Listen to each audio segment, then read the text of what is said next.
Þetta frábær spurning. Já, það þarf að borga umsýslugjald. Ég fæ alltaf svona 1-2 ári sem segja Ásdís, ég ætla ekki að borga umsýslugjaldi af því ég ætla að fara sjálfur með skjölin þinglýsingu. Þetta lífseig mýta og þetta byggir á 20 ára máli sem var þannig að fasteignasali gerði ekki samning við kaupendur og gat þar ekki rukkað umsýslugjald.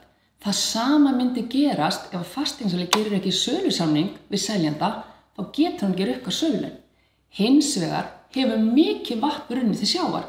Og í lögum sölu fasteigna og skipa frá númer 70 frá 2015 kemur skýrt fram að fasteignasali má hvorki vinna fyrir kaupendur og seljendur nema hafa skriflegan samning það.